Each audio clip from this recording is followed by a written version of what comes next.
صبر کے آنسو آنکھوں سے نہیں دل سے نکلتے ہیں۔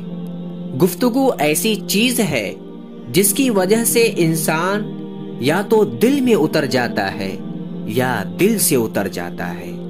لوگوں کو وقت دیں، موقع دیں، عزت دیں، لیکن کسی سے توجہ کی بھیک مت مانگیں۔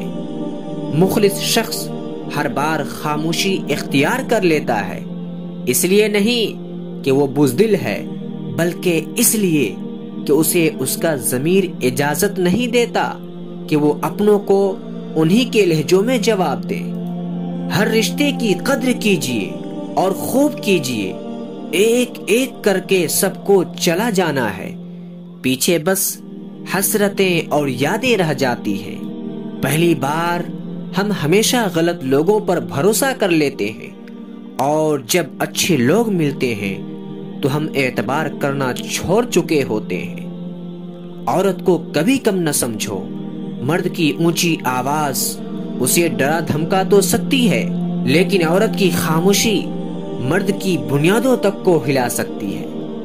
ان لوگوں سے محتاط رہو جو باتوں میں مٹھاس اور دلوں میں زہر رکھتے ہیں۔ لوگوں پر 3 احسان کرو، نفع نہیں دے سکتے تو نقصان بھی نہ دو، خوش نہیں کر سکتے تو رنجیدہ بھی نہ کرو، تعریف نہیں کر سکتے تو برائی بھی نہ کرو۔ کوئی بھی انسان پرفیکٹ نہیں ہوتا، لگاؤ ہو تو خوبیاں تلاش کر لی جاتی ہیں، اور بیزاری ہو تو خامیاں۔